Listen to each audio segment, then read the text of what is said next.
Здравствуйте, дорогие друзья. Четверг, 6 февраля 2025 года. В Башкортостане 10 часов утра.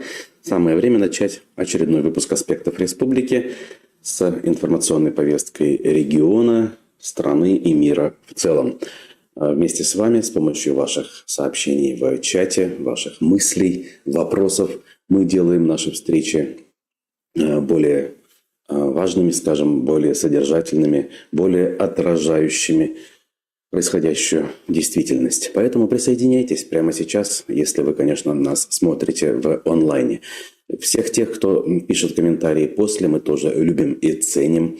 Эти вещи каждый день получаем, особенно когда вы буквально для того, чтобы поддержать канал или поддержать ведущих лично, выражаете благодарность. Это для нас действительно большая ценность. Для меня лично это большая ценность. Друзья, низкий вам за это поклон.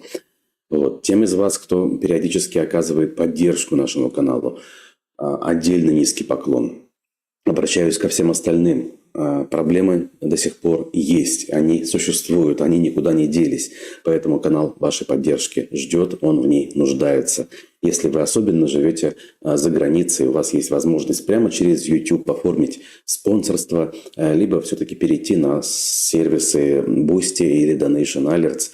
Для этого есть, как говорится, все возможности, не нужны никакие средства обхода блокировок. Ну а тем, кто внутри, я напомню, что мы помогаем с установкой средств обхода блокировок на ваши устройства, на компьютеры, на мобильные телефоны. Для этого достаточно обратиться в редакцию через бот обратной связи в телеграм-канале «Аспектов». Телеграм-канал, опять-таки, очень легко найти по ссылке в описании к этой трансляции, либо даже просто через поиск. Заходим в Телеграм, в строке поиска пишем «Аспекты Башкортостан» и вперед. Вижу, вы присоединяетесь. Кстати, в телеграм-канале, в том самом у нас также ведутся стримы. Это довольно нишевый продукт, нишевая история. Но так или иначе, кому удобно, там вы можете смотреть. А также записи потом публикуются, что тоже, скажем так, дает дополнительную возможность для того, чтобы смотреть наши эфиры. Ну а начинаем мы с новостей мировых в телеграм-канале «Эхо Новости». Поехали. Украинские беспилотники минувшей ночью совершили налет на Ростовскую область, сообщил губернатор региона Юрий Слюсарь. По его словам, дроны были уничтожены в Каменске, Донецке, Каменском, Миллеровском и Чертоковском районах. По данным Минобороны, всего над территорией России сбили 28 беспилотников, из них почти половину над Азовским морем. Дело основателя Telegram Павла Дурова будет передано во французский суд не раньше, чем через год. Об этом в интервью изданию Wired рассказала представитель прокуратуры страны. По ее словам, о мировом соглашении речи пока нет. Предпринимателя обвиняют в причастности к нарушениям закона пользователями Telegram. Дания усилит проверки танкеров, перевозящих нефть из России. Новые правила будут распространяться на суда в порту Скаген-Ред, которые не считаются вышедшими в мирное плавание. Об этом говорится в сообщении датского морского управления. Тем временем санкции против теневого флота России ввела Украина. Под них попали больше 50 человек. Глава Конституционного суда Польши господин Свинчковский сообщил, что в отношении премьер-министра Дональда Туска начато расследование по делу о госперевороте. Разбирательство, как утверждается, мог инициировать лидер оппозиционной партии «Право и справедливость» Ярослав Качинский. О конкретных претензиях пока не сообщается. Власти Панамы отменили плату за проход через Панамский канал для судов, принадлежащих США. Об этом говорится в сообщении американского Госдепартамента. Там также подчеркивается, что решение позволит правительству США экономить миллионы долларов в год. Ранее с угрозами забрать канал у Панамы из-за высоких тарифов выступал президент Дональд Трамп. Президент США подписал указ, запрещающий трансгендерным спортсменам принимать участие в женских соревнованиях. Документ коснется прежде всего школьных и университетских состязаний. При подписании указа Трамп заявил, что США также будут отказывать в визах трансгендерным спортсменам.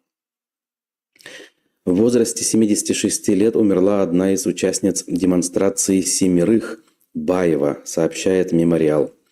25 августа 1968 года 8 человек вышли на Красную площадь с протестом против ввода советских войск в Чехословакию. На момент акции Баевой был 21 год, и соратники уговорили ее заявить, что она оказалась там случайно. Это были новости телеграм-канала «Эхо Новости». Подписывайтесь на него, будьте в курсе событий.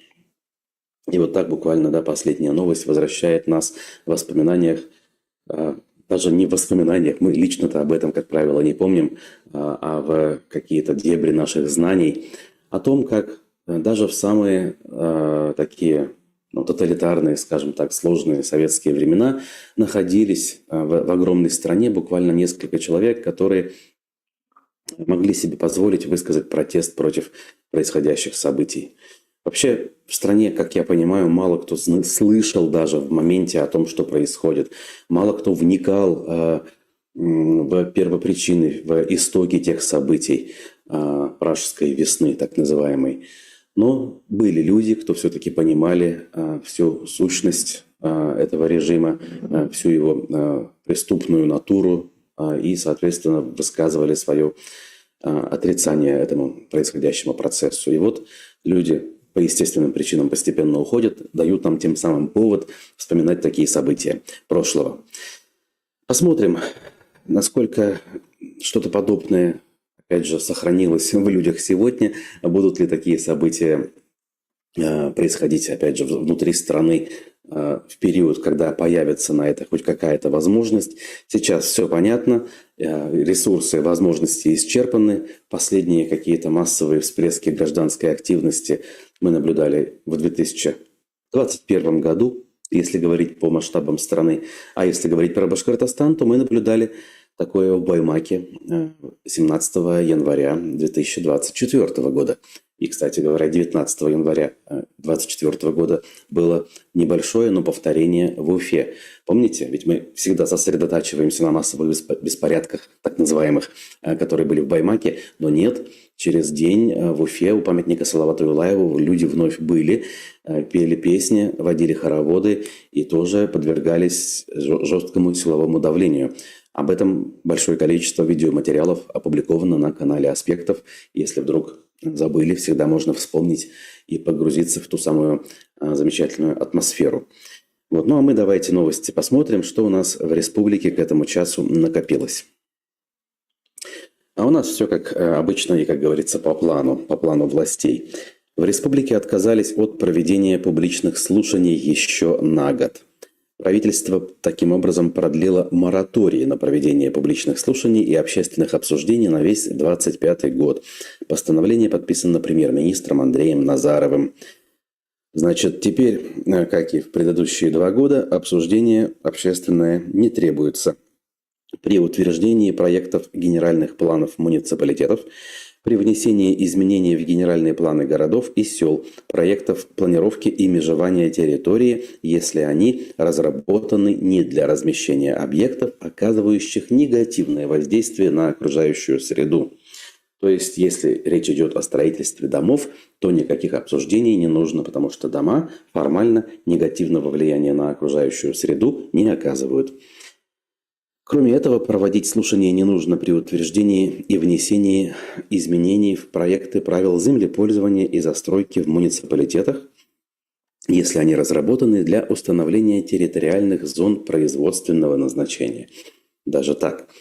Мораторий ввели, напоминает нам издание «Коммерсант» в 2022 году и в следующие 2 года продлевали. Например, за то, чтобы оставить мораторий в силе, выступил в частности владелец одной из крупных строительных компаний «Агидель Инвестстрой» Филюс Ишбулатов. Желание Ишбулатова продлить мораторий, конечно же, неудивительно. Удивительно другое, насколько наши застройщики, скажем так, любят привыкать к хорошему и при этом, уходят, скажем так, да, со своими же действиями уходят от хоть каких-то остававшихся в недавнем прошлом инструментов гражданского общества. То есть, понятно, желание быстрее решать вопросы, быстрее начинать строительство для того, чтобы там быстрее эти объекты сдавать, на этом зарабатывать, или, как они, наверное, скажут, быстрее обеспечивать людей жильем. Но если все-таки думать о состоянии того самого гражданского общества, которого, как правило, мы считаем, что его уже нет, вот если об этом думать, то, наверное, было бы правильным и уместным этим людям все-таки выступать за сохранение подобного рода институтов. Или хотелось бы услышать, что же они по этому поводу думают. Возможно, они считают, что все эти общественные слушания – это изживший себя и не подтвердивший свою эффективность инструмент, где, возможно, они говорят, что собираются всякого рода городские сумасшедшие, с которыми вести диалог бесполезно. Вот если бы нормальные люди участвовали, мы бы, например, эти слушания проводили, выступали бы за их сохранение, но поскольку ничего конструктивного там не происходит, мы рады, что их отменили. Что-то мне подсказывает, что именно такая логическая цепочка выстраивается в головах этих самых застройщиков.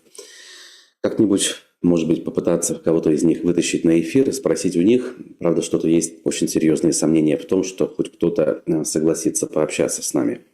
Знаете, я вот сейчас жду ответа от одного общественного активиста, национального активиста, и то, мягко говоря, вынужден еще и уговаривать, что ли, если уж вещи своими именами называть, на тему прихода к нам в эфир. К нам – это значит к вам, да?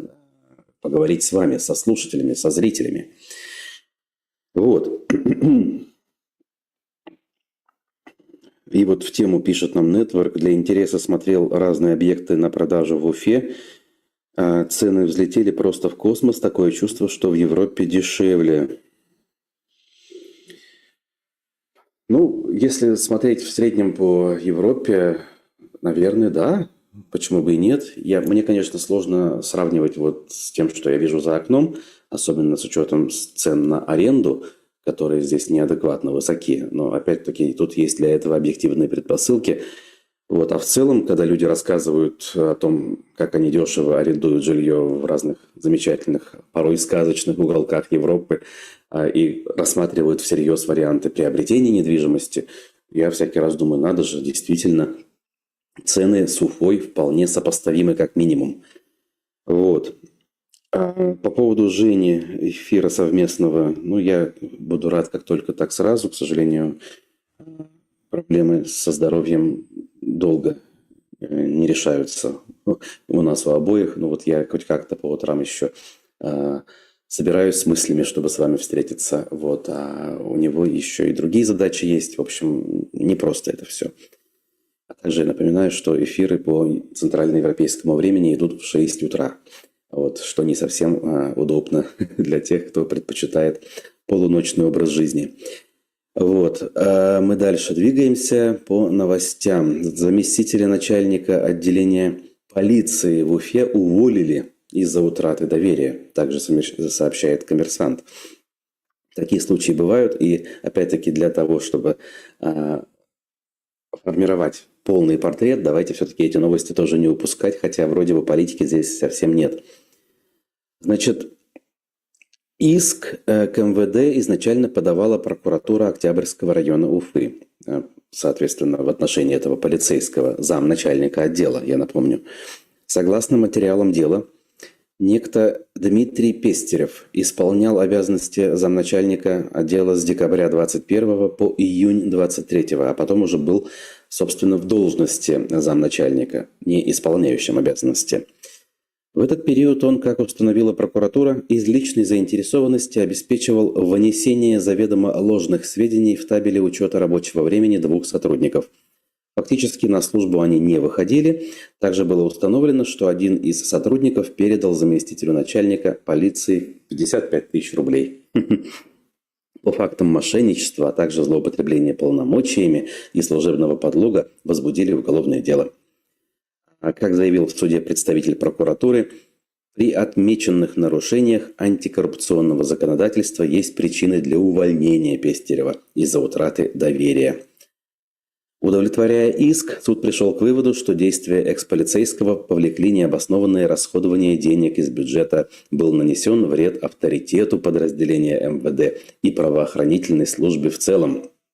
Включение Дмитрия Пестерева в реестр лиц, уволенных из-за утраты доверия, позволит кадровым работникам при отборе кандидатов на гос- и муниципальную службу получить достоверную информацию о соблюдении претендентами антикоррупционного законодательства. Ну, то есть, таким образом, они намекают, что человек не должен быть принят на работу на госслужбу в обозримом будущем. Интересные формулировки по поводу авторитета подразделения МВД и правоохранительной службы в целом. Уж не знаю, что больше подрывает авторитет, вот такого рода эпизоды, о которых никто не знает, или то, как правоохранители в количестве тысячи и более человек разгоняют мирный протест, бьют дубинками женщин, детей и стариков, пытают в автозаках задержанных, вина которых ни в чем не доказана. Иногда эти пытки заканчиваются гибелью заключенных, как это случилось в нашем случае с баймакским делом. Ну, в общем, я говорю об этих вещах сознанием дела, в том числе потому, что сам был задержан, к счастью, не убит и не избит, но задержан, например, на акции протеста в 2021 году, в январе, в Уфе, и доставлен в отдел полиции, и пришлось там испытать как минимум моральное давление и выслушивать бред, надо сказать, сивой кобылы, который звучал из уст некоторых так называемых полицейских. Вот именно этот бред в моих глазах, конечно же, гораздо больше и однозначнее лишает положительной репутации и имиджа всю эту самую правоохранительную систему. И именно поэтому я потом делаю выводы о том, что вся эта система совершенно прогнила и не имеет шанса на исправление. И крайне редко вспоминаю о том, что все-таки есть основания полагать о присутствии внутри этой системы отдельных адекватных, совестливых личностей, сотрудников, которые действительно хотя бы пытаются заниматься прямыми обязанностями и правоохранительной работой. Вы знаете, до сих пор хочется верить, что такие люди есть, и если среди наших зрителей и слушателей присутствуют сотрудники органов, знаете, в общем, мы вам, отдельным людям, передаем в этом смысле слова поддержки. Но не можем не признать, что в целом система находится в крайне плачевном, удручающем состоянии. И никакие приговоры в отношении отдельных коррупционеров имидж и репутацию системы в этом смысле исправить никак не могут. Даже удивительно, что такие дела, как у этого Пестерева, в конце концов доходят до суда и каким-то образом превращаются, скажем так, в адекватное решение этого самого суда. Возникает тут же вопрос, кому же он перешел дорогу не в том месте? Кто из коллег вдруг решил, что этого Дмитрия нужно поставить на место? Наверное, с кем-то вовремя не поделился. Наверное, где-то чьи-то интересы пересеклись. Скорее всего, речь точно не идет о том, что кто-то реально занимается борьбой с коррупцией. Опять же, не верим, как говорил Станиславский. Вот.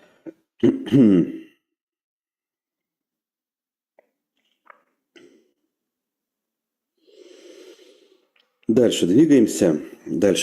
Я напоминаю, что у нас эфир прямой, друзья. Присоединяйтесь к трансляции, оставляйте свои комментарии, ставьте лайки. Лайки, кстати говоря, забываю напоминать, их должно быть больше. Должно быть количество лайков, на мой взгляд, более приближенным быть к количеству просмотров. К сожалению, до этого еще далеко, поэтому поднажмите, дорогие друзья. Это самое простое, но эффективное, что вы можете делать в поддержку нашего канала. Итак, значит, Назаров, тот же премьер-министр, о котором мы сегодня упомянули, рассказал о специальных классах для школьников по обучению работе с беспилотниками. Знаете, когда тема с беспилотниками начала муссироваться в республиканских СМИ, мне на секунду показалось, что это, скорее для проформы, для отвода глаз, точнее, пускание пыли в глаза вышестоящим чиновникам федерального уровня делается, чтобы показать, смотрите, мы, значит, вовсю руку на пульсе держим, двигаемся в ногу со временем и готовим замечательных военных для будущих, наших актов агрессии или восстановления справедливости, как это будет называть пропаганда. Но нет, оказалось, что все гораздо хуже и серьезнее. Значит, 20 школ в республике уже оснастили якобы специальными классами, которых идет подготовка к разработке, производству и управлению беспилотниками. Об этом сообщил Назаров, собственно. Да, опять же, по его словам, оснастить школы удалось на средства по национальному проекту. В 2024 году выделили 333 миллиона рублей. Готовятся кадры для беспилотных авиационных систем. Ежегодно по 2000 человек до 2030 года. Сейчас в республике уже идет обучение по 7 программам высшего и среднего профессионального образования, добавил Назаров. Он также подчеркнул, что в Башкирии появится научно-производственный центр с управляющей компанией по беспилотным авиационным системам. По его словам, лаборатории разместят на площадях создаваемого радиоэлектронного технопарка, а для эксплуатации используют инфраструктуру аэродрома Первушино, который расположен под Уфой. Значит, БПЛА используют кроме военных целей, а также в обеспечении охраны в самых разных отраслях, где необходима съемка и оперативное перемещение на дальние расстояния. При этом пишет, значит, судя по всему, сам Назаров, делая вид тем самым, что на самом деле мы хотим развивать мирную инфраструктуру, а к военному делу это все якобы отношения не имеет. Ну, что тут скажешь? С одной стороны, я как любитель вообще авиации в целом и беспилотников в частности должен вроде бы этому радоваться, но опять-таки в наших условиях что-то мне подсказывает, что конструктива тут особо не будет, к большому сожалению. Так. Юсаид тебе в помощь, пишет Азат. Видимо, это мне. Да, было бы неплохо, конечно, получать какую-то помощь хоть от кого-то в цивилизованном мире. Но, к сожалению, помощь на дороге не валяется. Поэтому я обращаюсь за помощью к своим зрителям, по крайней мере, к той части, которая адекватна. Вот. А мы дальше двигаемся по новостям. И Уфа-1 вновь пишет о том, с чего же все-таки разгорелся так называемый педофильский скандал в Белорецке. Журналисты-корреспонденты пытаются нарыть хоть что-то и выясняют следующие подробности. Стал известен фигурант уголовного дела о сексе с несовершеннолетней, который расследуют в Белорецке. Вообще источники многих журналистов говорят, что речь не идет о каком-то массовом явлении, а речь может идти об отдельных эпизодах, связанных с одним отдельным предпринимателем. Значит, по данным издания, фигурант дела – местный предприниматель. Согласно Контурфокусу, он был директором автосервиса в Уфе, а в Белорецке руководил одним из муниципальных предприятий. Точнее, был председателем во время ликвидации одного из МУПов. На элиту, о которой писали СМИ, не тянет, отметил знакомый этого управленца в разговоре с изданием Уфа-1. В то же время, по словам собеседника Уфы-1, фигурант дела мог быть замечен многими в городе благодаря общественной деятельности. Он, в частности, оказывал помощь для детских учреждений, а также проводил развлекательные мероприятия для их воспитанников. Бизнесмена подозревают, как сообщает источник, в сексуальной связи с несовершеннолетней, причем ее возраст также не указывается. По словам другого собеседника, которого затронул скандал в Белорецке, с этого и поползли слухи об элитной сети педофилов. То есть это все-таки якобы слухи, которые, видимо, множились в процессе передачи из уст в уста. Опять же, если верить информации данной статьи. В общем, о причастности бывшего главы администрации района Андрея Иванюты источники издания не подтверждают. В общем, в этом смысле и слава богу, наверное, что не все так плохо, как казалось в первый момент. В общем, мы продолжаем в этом смысле следить за новостями.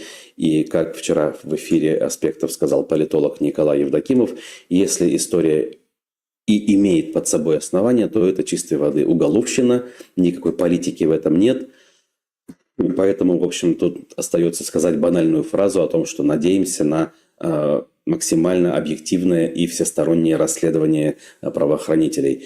При этом добавим от себя, что надеемся, что у правоохранителей еще остались навыки и возможности проводить все-таки объективные и всестороннее реальное расследование, а не притягивать за уши какие-то обрывки событий для того, чтобы составлять общую единую картину, например, массовых беспорядков, как они это делают в случае, если есть политическое указание и политическая целесообразность, как в случае с Баймаком. Тут вроде бы никаких политических, скажем так, катализаторов у этой истории нет, поэтому можно надеяться, что объективное расследование имеет шанс на то, чтобы произойти. Зачем тогда он уволился, задается вопросом пользователь Кеплер, имея в виду Андрея Иванюту. Да, мы этот вопрос тоже озвучивали здесь в качестве риторического. Все может быть. Исключать, опять же, нельзя. Но, видите, мы тут все-таки претендуем на то, чтобы говорить объективно о том, что знаем. И когда я делаю предположение, я отдельно подчеркиваю, что это предположение, что это оценочное суждение. И в случае с историей в Белорецке уж очень много предположений, к сожалению, потому что, опять-таки, фактуры минимум. И знаете, даже когда фактура появится от тех же правоохранителей, все-таки какие-то пресс-релизы, может быть, возникнут, у нас, конечно же, будут основания предполагать утаивание части информации. И доверия, скорее всего, особо не будет. Поэтому, в общем, ко всей этой истории я бы относился крайне скептически с точки зрения веры в суть произошедшего. Опять же, история не политическая, если уж так смотреть в корень, поэтому, наверное, нам не стоит много, скажем так, сил и времени тратить на то, чтобы ее разбирать. Да, будем держать руку на пульсе, будем сообщать текущие изменения, особенно если будет официальная хроника, но как-то комментировать и делать вид, что мы действительно верим во все детали, наверное, не совсем продуктивно это будет и правильно. В общем, если не согласны, пишите, давайте будем делать выводы вместе. Для меня это очень сложный кейс, как принято говорить, и я не совсем понимаю, что с этим делать по-хорошему. Вот. Так, может быть, новый фонд Зимина и Ходорковского обратит внимание на аспекты. Хотя на Ходорковского я особо не надеюсь, он не любит национальные движения и издания. Имперец, пишет Стобавовна. И вы знаете, вторая часть вашего сообщения, по-моему, действительно имеет под собой все основания. Слышал я о том, что рассчитывать на помощь от его структур в адрес такого рода проектов, как наш, не приходится. Хотя, конечно, очень хотелось бы. Хотелось бы иметь какую-то помощь от любых структур, которые, по большому счету, в главном вопросе совпадают с нами идеологически. Да? То есть все, кто занимают явно выраженную антивоенную позицию, на мой взгляд, так или иначе являются союзниками. Ну а мы дальше идем. И Зауралье нам поставляет, помимо сообщений про баймакское дело, также сообщение о том, что вот эти вот предпосылки, скажем так, возникновения баймакского дела никуда не девались. Челябинскую компанию подозревают в добыче золота в Башкортостане под видом геолога-разведки. Это очередной эпизод в длинной череде сообщений о том, что обнаруживаются те или иные черные, скажем так, золотоискатели и вообще искатели полезных ископаемых. И сразу я здесь отдельно хочу подчеркнуть, что мы слышим только о тех эпизодах, о которых говорят в качестве каких-то происшествий. А сколько еще эпизодов не раскрыто, а сколько еще этих золотоискателей ведут свою деятельность законно или не очень законно вот прямо сейчас и не подвергаются никаким внешним воздействиям, никаким санкциям. В данном случае Южно-Уральское межрегиональное управление Росприроднадзора подозревает ООО «Седьмой цех» в попытке скрыть нарушение природоохранного законодательства. Компанию подозревают в том, что под видом геологического изучения на участке Восточно-Абзаковский в Учалинском районе компания добывает рассыпное золото. Ее привлекли к административной ответственности за воспрепятствование законной деятельности инспектором Росприроднадзора. Кроме того, материалы направлены в Башнедра для досрочного прекращения лицензии. Что интересно, седьмой цех – эта компания молодая, зарегистрирована она всего лишь в сентябре 2023 года в Челябинске.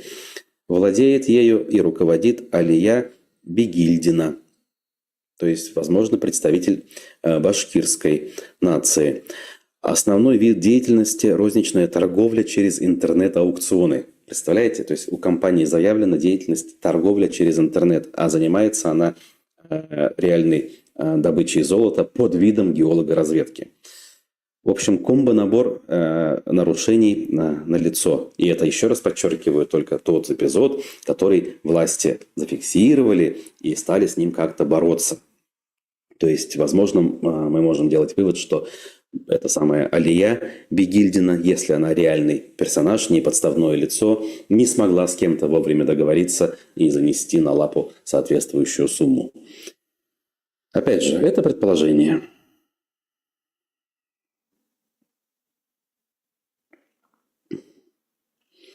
Башкортостан как Дикий Запад в Америке, когда золотодобыча была там.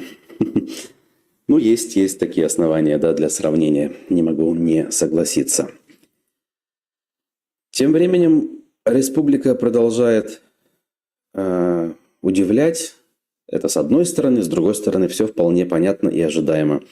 Смотрите, помните майора Дудко, которому Путин присвоил звание Героя Российской Федерации? Майор Дудко, я напомню, уроженец Бирска, выходец из Башкортостана. И вот о нем появились новости. Его рассматривают в качестве замены Наталье Агре, которая на днях предложила проводить дискотеки в школах для развития романтических отношений. Наталья Агре, по сути дела, директор департамента в Минпросвещения России, то есть один из высокопоставленных руководителей в Министерстве просвещения, как оно теперь называется, кстати говоря. Не Министерство образования, а просвещение. Даже в терминологии возвращаются наши власти в советские годы. Так вот, это самая Агре, которая на днях запомнилась предложением вернуть в школу дискотеки, чтобы молодые люди там, значит, общались. Интересная, кстати, идея. Я вообще ничего плохого в этом не вижу, но, наверное, потому что в наше время это было. И действительно очень много таких приятных романтических воспоминаний, связанных с переживаниями. Вот лично у меня осталось от этих мероприятий. Первая дискотека, в которой я участвовал, она была именно в классе. И это было в классе 7, там, лет в 13, если не раньше. В общем, это довольно интересная практика. Мне, на самом деле, даже странно слышать, что этого нет. И как бы пусть будет, как говорится, да, если кому-то это интересно. Если это не будет происходить из-под палки по велению администрации, то это вполне нормально. Ну да ладно, возвращаясь к нашей новости. В итоге вот департамент, собственно, который эта Наталья возглавляла, разрабатывает программы патриотического, нравственного и экологического воспитания детей, а также отвечает за развитие спортивных и культурных организаций для школьников. Значит, таким образом она уходит в отставку еще раз, да, и Борис Дудко, который служил в зоне СВО в должности командира 124-го отдельного танкового батальона 76-й гвардейской десантно-штурмовой дивизии ВДВ, участвует в кадровой программе «Время героев». И, соответственно, судя по всему, может претендовать вот на эту позицию.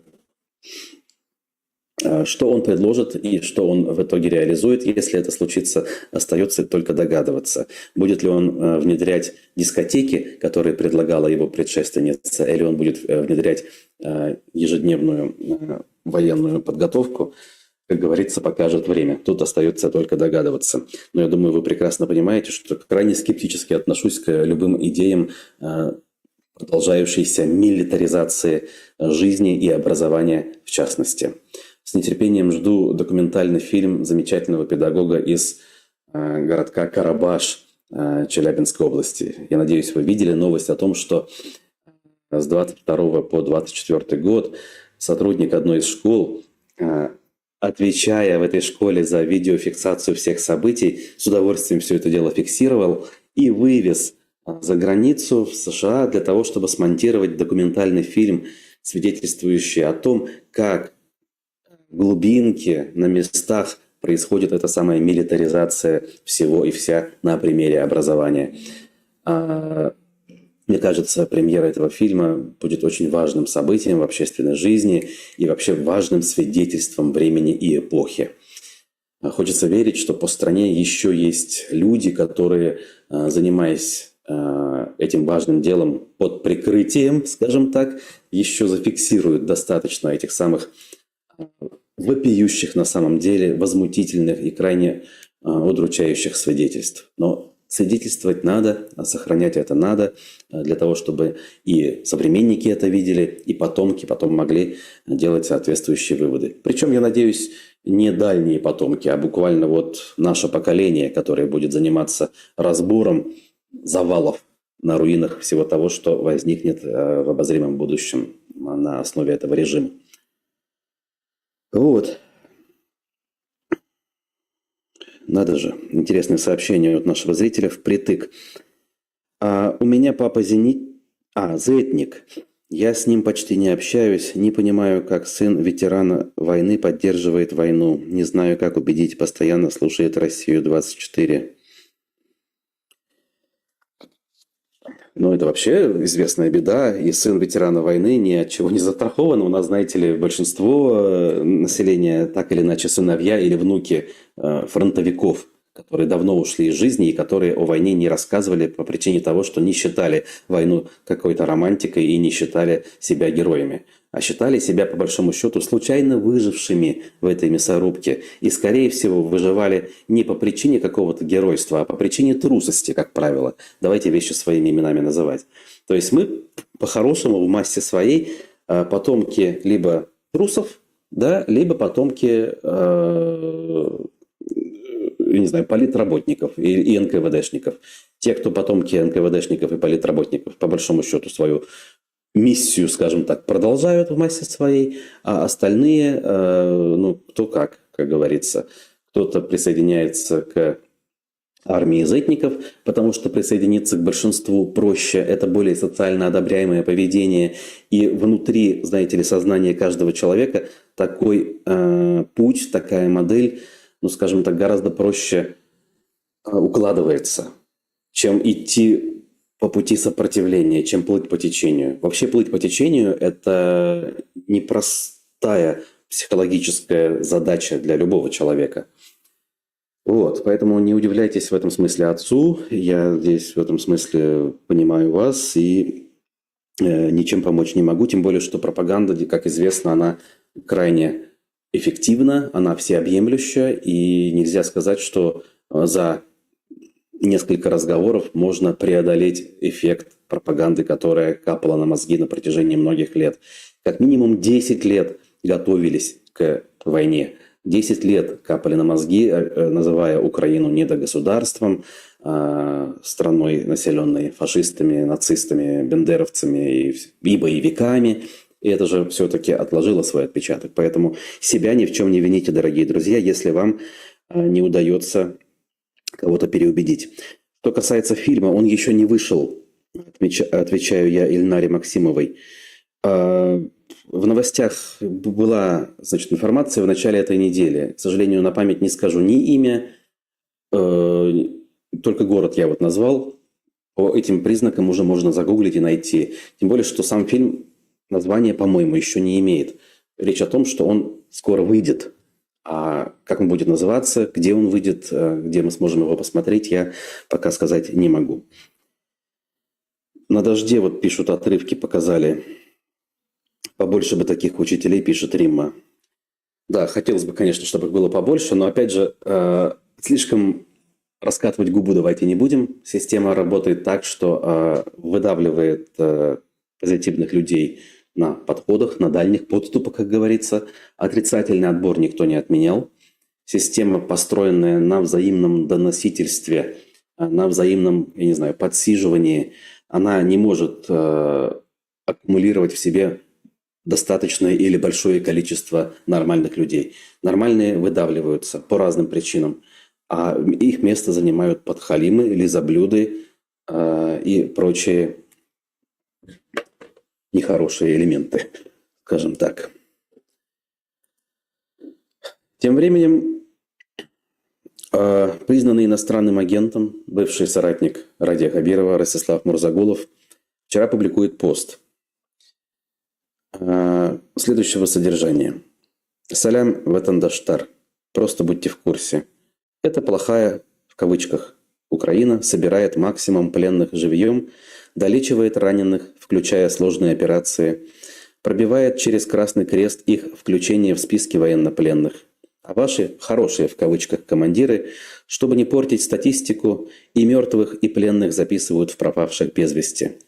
Расспросите ватандаштар у вернувшихся, шепотом, тихонько, что они там на самом деле видели. Вам станет очень стыдно после этого, что молчали и подмахивали. И помните, каждый за все ответит», пишет Мурзагулов и публикует информацию о 3 башкортостанцах, которые в рамках вот этого большого обмена, о котором вчера все писали, возвращаются в республику. Я напомню, что обмен произошел по формату 150 на 150.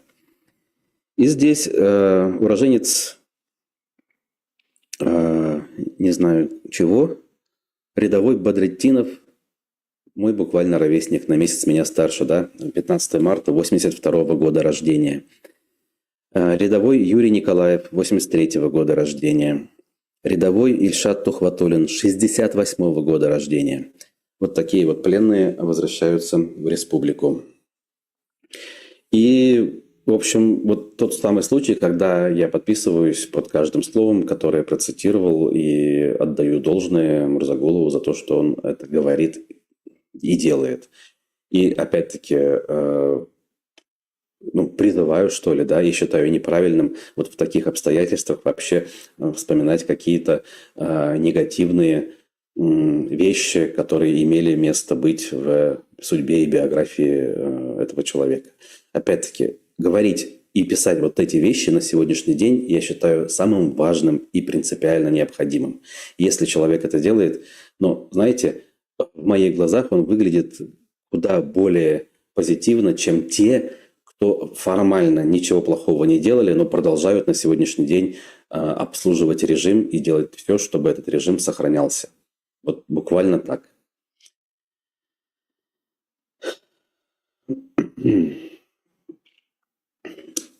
Поэтому, опять же, в этом смысле лучи поддержки ему я с удовольствием шлю. Вижу ваши комментарии о том, как у вас происходит общение с близкими и родственниками, как сложно им некоторые вещи объяснять. Все очень непросто. Да? У нас действительно произошла поляризация по многим линиям. И эти линии не только проходят между, представителями разных социальных кругов. Эти линии часто проходят внутри семей. Причем по самым болезненным, скажем так, границам. Не только, между одной семьей и двоюродными братьями, а буквально внутри, да, между отцом и сыном, матерью и дочерью, и наоборот. Вот. К счастью, в моем случае вроде бы не так было, но теперь уже отец ушел, вот, и нет повода об этом говорить. Но я знаю прекрасно среди родственников относительно ближнего круга тех, кто, если не зетник ярый, оголтелый, то, по крайней мере, с большим пониманием относится к происходящим событиям, говоря такие вещи о том, что вот геополитическая необходимость, одеваться было некуда, да, все это плохо, но это единственный выбор, и нельзя предавать Родину в трудный момент, даже если она не права. Вот эти вот нарративы, транслировавшиеся в фильмах «Брат» Алексея Балабанова, да, и озвучиваемые героем Сергея Бодрова Данилой Багровым, они действительно, как бы это ни казалось странным, может быть, или печальным, эти вот принципы, они легли в основу всей многолетней государственной пропаганды. И люди, которые по большому счету даже понимают всю ущербность и абсурдность происходящего, последний аргумент используют вот эти вот нарративы Данилы Багрова. Да, все ужасно, да, Руслан, ты прав, но, черт возьми, русские на войне своих не бросают. И все. И это уже на уровне эмоций, это на уровне какого-то подсознания. Аргументированно с этим спорить крайне сложно. То есть Человек и так все понимает. Просто вот у него, значит, принцип такой. Тупик.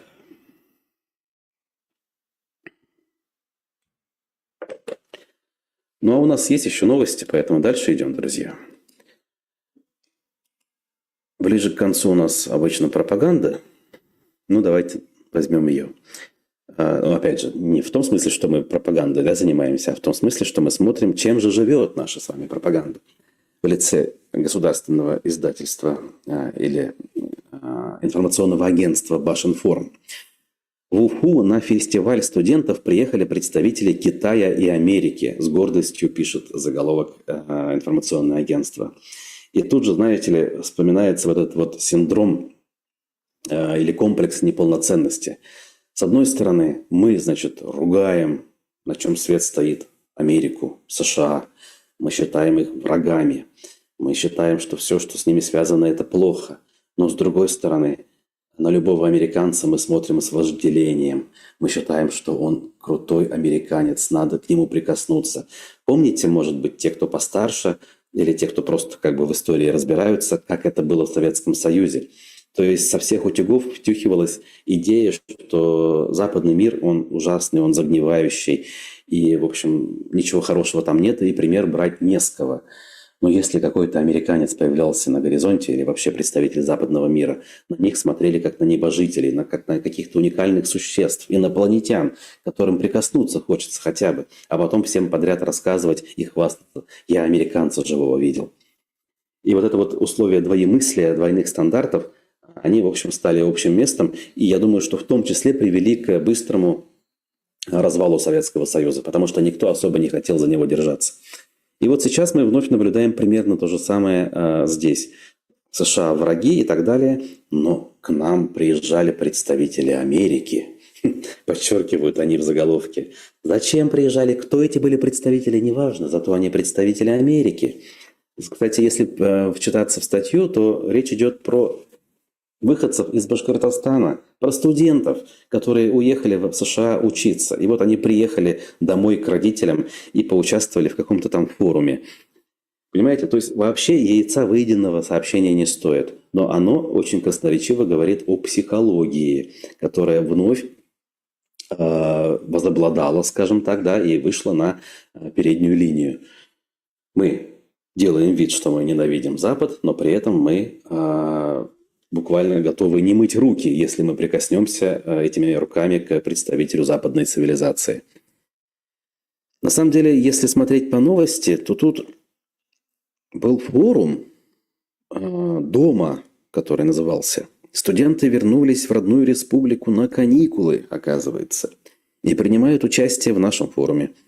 Фестиваль объединяет более 2000 участников. Конечно же, для них мы подготовили насыщенную образовательную программу, сказал некто Вито Сабиров, руководитель, видимо, комитета по молодежной политике.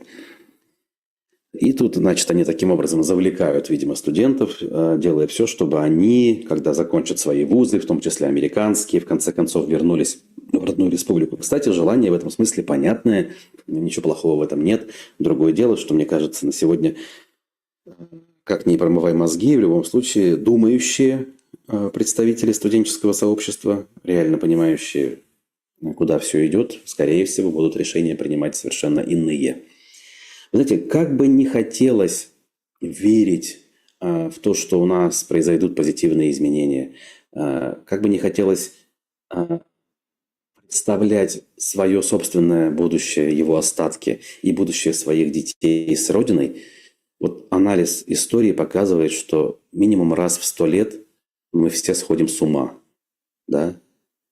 И рассчитывать на то, что этот замкнутый круг будет каким-то образом демонтирован, конечно, можно, но, к сожалению, опять же, опыт подсказывает, что эта надежда крайне призрачна. И, опять же, поэтому сложно представлять себе вот это самое светлое будущее. Но мы все-таки надеемся, да, мы же не зря здесь с вами это все обсуждаем, надеемся. И думаем, что вот нам-то уж точно удастся. Мы будем теми самыми удачливыми представителями собственных народов, которые действительно совершат этот прорыв после которого обратно дорога будет закрыта. Обратно я имею в виду в тоталитаризм, авторитаризм и всю эту средневековую муть, в которую страна погрузилась на сегодняшний день. Так, может быть, это венесуэльцы. И в том-то и дело, что нет. Это не венесуэльцы, это именно студенты из США. Дальше в тексте написано, что это именно та самая Америка, какая надо Америка.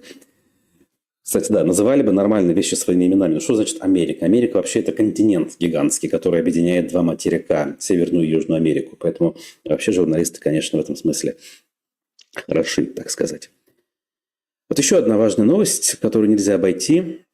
Открытие бюста Акназарова его современники назвали событием для всей Башкирии. Под шумок, как говорится, втихаря, в Баймаке открыли бюст видному советскому государственному деятелю, председателю Совета министров Башкирской АССР с 1962 по 1986 год, участнику Великой Отечественной войны Закирии Акназарову. То есть сподвижник, второй человек республики эпохи Медхата Шакирова, премьер-министр по-нашему Закирия Акназаров. Я, кстати, ничего об этом человеке даже не знал, не слышал никогда. Вот удивительно, да? Ну, наверное, как бы такого рода хозяйственники особо не обсуждаются даже в пропаганде. То есть про Медхата Шакирова в последние годы стало все больше и больше слышно. Мы с вами тоже в эфире это обсуждали. И вот тут Акназаров всплывает. Кстати, ничего плохого, в принципе, в увековечивании памяти нет. По-хорошему, да? Тем более на родине, судя по всему, да. Он является выходцем из Баймака. Окей. Просто когда это делается в противовес чему-то, вот это вызывает уже вопросы и озадачивает. То есть мы знаем прекрасно, что на на этом самом фоне мы видим вымарывание имени Ахмеда Заки Валиди из памяти жителей республики. Все немногочисленные объекты, связанные с увековечиванием памяти Заки Валиди, так или иначе уже демонтированы. Может быть, где-то в глубинке что-то еще и сохранилось, какие-нибудь портреты где-нибудь втихаря висят. Но мы знаем, что в Уфе таблички с его именем исчезли с библиотеки его имени. Не исчезают ли еще таблички с наименованием улицы Заки Валиди? Вот вопрос, кстати. Помним про бюст, исчезнувший из Сибая. И вот неподалеку в Баймаке открывается бюст советскому функционеру, который с точки зрения официальной историографии не запятнал себя участием в каких-то националистических, как власть любит говорить, движениях. Таким образом, замещение происходит, да, в сознании людей. Смотрите, вот наши герои, вот на кого надо ориентироваться и брать с кого пример. С серых функционеров партийной эпохи, которые сидели тихо и ничем не отсвечивали. Опять же, не хочу никого обидеть. Возможно, Акназаров был каким-то грамотным, я не знаю, руководителем, эффективным управленцем, хозяйственником. В общем-то, его годы работы приходятся на период относительно успешный, стабильный период, когда наши родители были молодыми, как говорится, и вспоминают этот период с относительной любовью.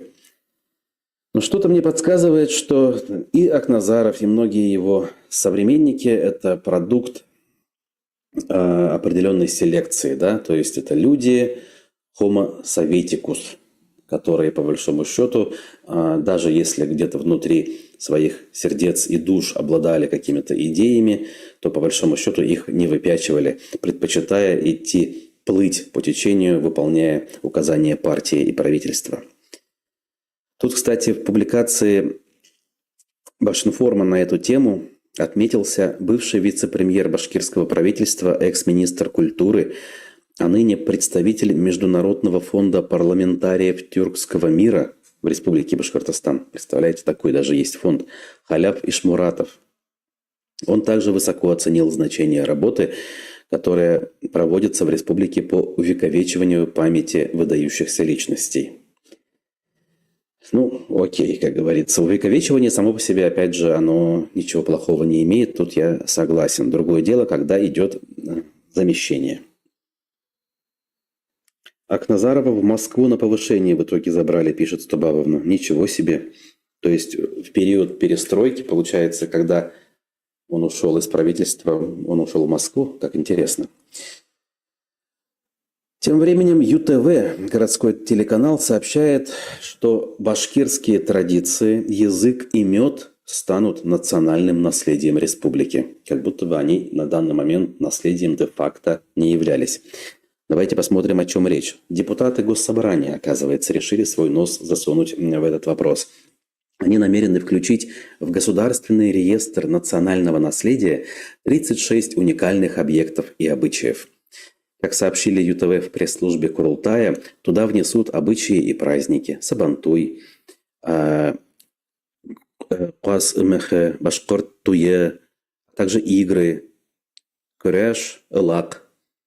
Помимо этого, национальным наследием признают башкирский костюм, мед, шаль, юрту и породу лошади.